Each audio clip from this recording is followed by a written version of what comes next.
12%. That's it. That's it. According to Bain, that is the actual success rate for corporate transformations. I mean, you invest millions, you burn out the team, you hire all these expensive consultants. And for what? An 88% chance of just completely failing to hit your original goals? The brutal number. It is. And, even if you look at the optimists, the firms like BCG or Oliver Wyman, they only bumped that number up to maybe 30%. So best case scenario, you're still failing 2/3 of the time. Exactly. 2 out of every 3 major change initiatives just fall flat. That is not just missing a target. That's like burning cash in the company parking lot. And today, we are doing a deep dive into why this happens, but more importantly, we're looking at a playbook for how to stop it. We are pulling apart No More Dandelions, the 90-day marketing intervention by Jason Seiden. And this is such a fascinating read because it really tackles a specific feeling. You know that feeling when a new leader comes in, announces some new strategic vision, and the team just stares blankly? Oh, absolutely. The source calls it executive whiplash. The team is buried in tech debt, they're cynical, they're tired, and they just decide to wait it out. Right. They think, okay, if I just stay quiet long enough, this new person will get fired or lose interest, and we can all just go back to normal. It's a survival mechanism. Totally. And Seiden's argument is that you can't just transform a team that's in survival mode. You have to intervene first. And the central metaphor he uses, which I honestly love because it sounds so innocent, is the dandelion. Which sounds lovely. Who doesn't like a field of flowers? A farmer.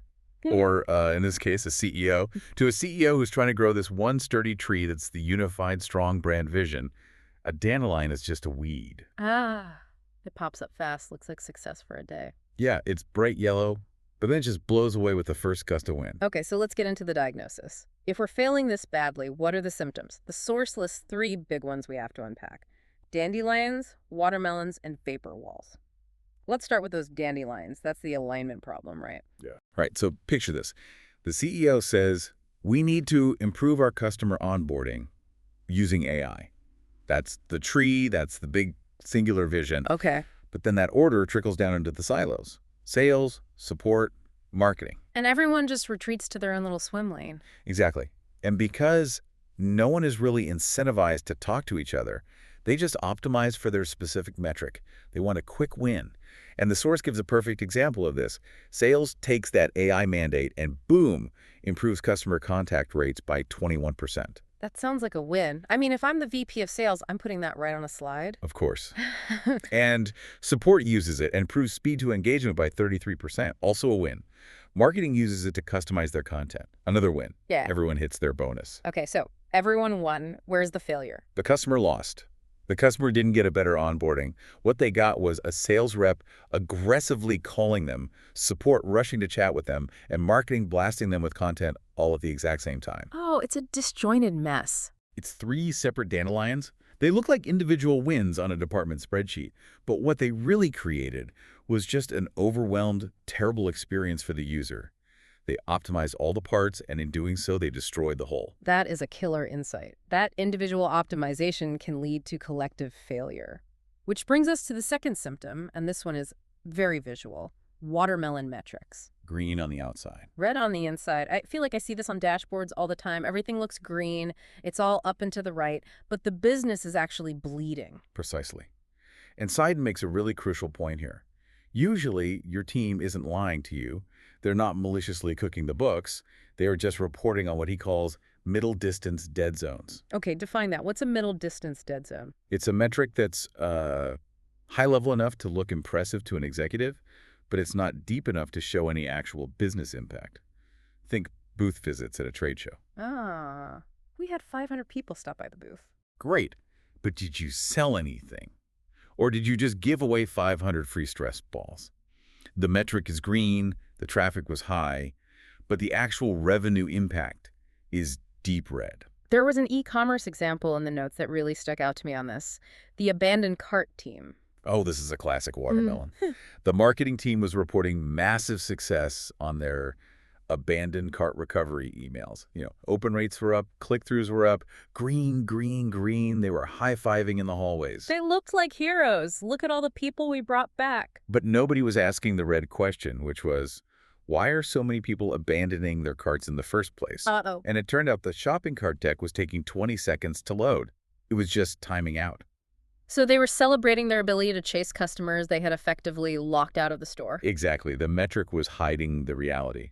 That's a watermelon. That's terrifying. It makes you question every single report you read. But Okay, so we have dandelions misalignment, watermelons, bad metrics. Now, vapor walls. This sounds like something from a sci-fi movie. it basically is. Vapor walls are those invisible force fields made of old habits. It's when you hear things like, well, we've always done it this way, or legal will never approve that. Or, that's not how we do things here. The source uses a butterfly analogy that I found really helpful for visualizing this. Yeah, it's the difference between what he calls lowercase c change and radical reinvention. Hmm. So imagine a consultant trying to teach a butterfly to fly. They have the manual, they're checking the wind speed, the wingspan, they're doing everything by the book. But the butterfly Oh, won't fly. because its foot is stuck in a spider web. Right. The vapor wall is the spider web. You can optimize the wings all day long. That's just tweaking the process. That's lowercase c change. But until you address that invisible web, the we can't do that mentality, you aren't going anywhere. You're just frustrating the butterfly. And this leads to the final diagnosis, which really sets up the solution. Rehab in a cast. This is the transformation paradox. Companies are always trying to fix a broken process, that's the rehab, while simultaneously locking it down for long-term transformation. That's the cast. You can't do both at once. You physically cannot. If you try to build a long-term strategy on top of a broken marketing function, you just cement the brokenness into the foundation.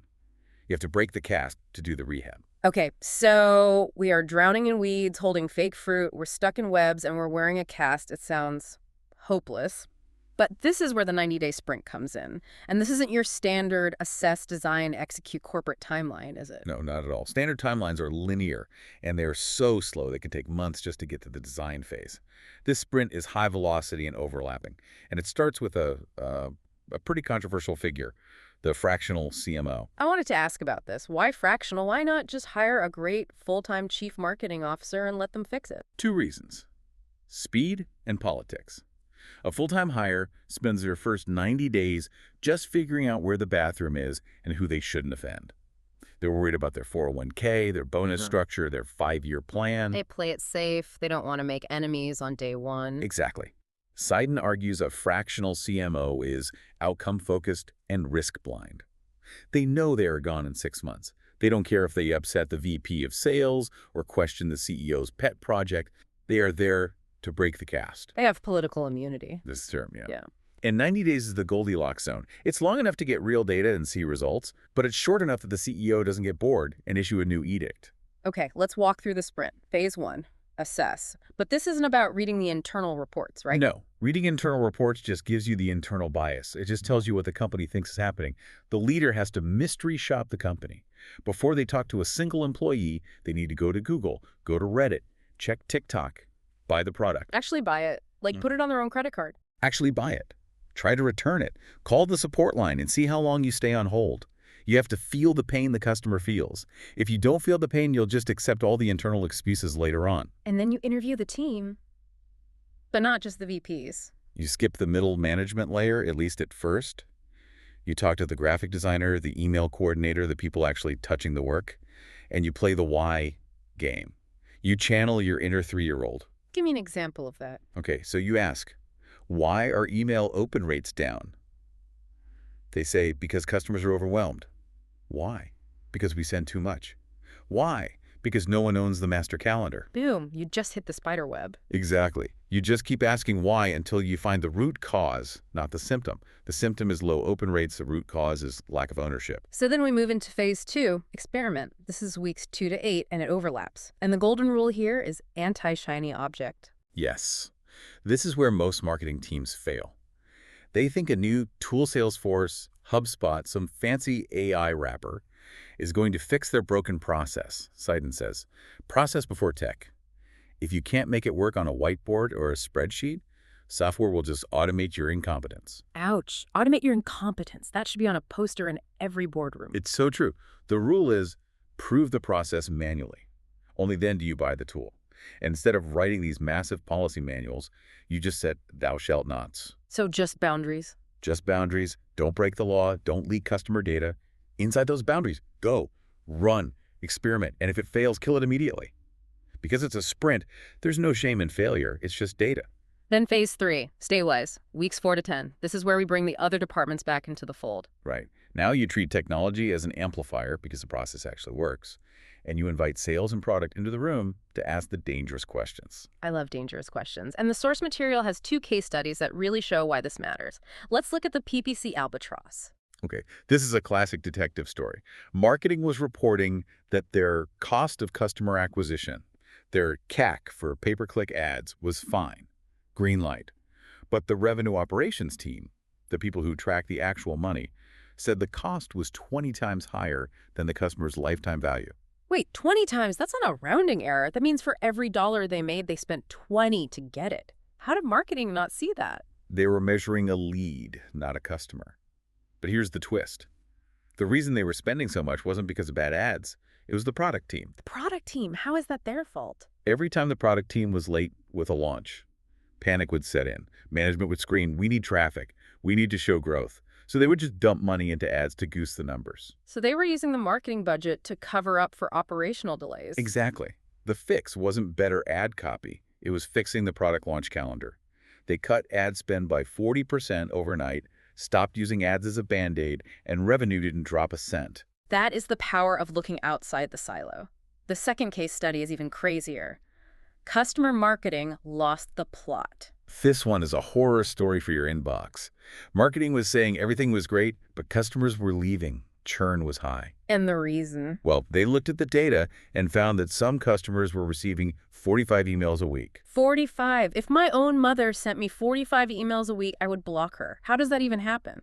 Dandelions. Sales had an automated sequence. Support had helpful tips. Product had update alerts. Marketing had newsletters. Nobody was talking to each other. So the customer was just getting fire hosed. And on top of that, they realized customers weren't using the product because the training was a 60-minute webinar. Who has an hour for a webinar these days? Nobody. So the fix was 2 things. 1, a shared communications calendar. 1 owner. No more 45 emails. 2, they replaced the hour-long webinar with 3-minute how-to videos. Simple. So simple. The result? Yeah. A 70% increase in user adoption in just 6 weeks. That is just wild. It wasn't a $1 million tech overhaul. It was send fewer emails and make shorter video. That's the sprint. You find the spider web, you cut it, and you move on. So we're at the handoff, week 9. The fractional CMO is packing their bags. How do you make sure the team doesn't just slide right back into their bad habits? This is the danger zone. The goal is that by week 9, the internal director of marketing is running the meeting, not the consultant. But there's a really crucial mindset shift that has to happen around the budget. The axiom to remember. I thought this was really counterintuitive. Well, usually managers fight for the biggest budget possible to prove they're important. I manage $10 million, look at me. Right. It's empire building. The sprint mindset flips that 180 degrees. The goal is achieve maximum results with 0 resources first. You have to earn the gasoline, you prove the model works on a shoestring, then you ask for the budget to scale it. That turns marketers into entrepreneurs. It does, and it stops the watermelon problem because you can't hide behind a massive budget anymore. So for you listening right now and wondering, is my team broken? Do I need a sprint? The source provides a little self-assessment. Yeah, it's the can we fix this ourselves test. Yeah. If you answer yes to 3 or more of these, you probably need outside help. Number 1, have you been waiting for better data for more than 3 months? Oh, that's data purgatory. Yeah. Once the new dashboard is ready, then we'll know what to do. It's procrastination disguised as prudence. If you don't have the data, count it by hand. Number 2, do you need to fix the engine and drive the car at the same time? The cast and rehab problem. Number 3, are your marketing metrics green, but the company bank account is red? That's the watermelon. Number 4, is marketing operating in a total silo? And number 5, is the team just playing it safe? And if you check 3 of those boxes, you might need an intervention. You likely do, because remember that paradox. You cannot rehab a leg while it is in a cast. I want to end on the feeling of success, because the source says it doesn't necessarily feel like a party. No, not at all. Success feels like friction. When a sprint works, your top performers will absolutely love it because they can finally run. But your poor performers, they will panic. Because all their hiding spots are gone. Exactly. The vague metrics, the politics, the waiting for data, it's all gone. So if you feel that tension in the team, don't panic. That friction isn't a problem. It's the sound of the gears finally catching. That is a fantastic place to leave it. Friction is clarity. Absolutely. So here's your challenge for the week. Go look at your dashboard, find the watermelon, find that one number that is bright green but makes you feel a little uneasy, and then go mystery shop that process yourself. You might be surprised or, horrified by what you find. Thanks for diving in with us. We'll see you on the next deep dive.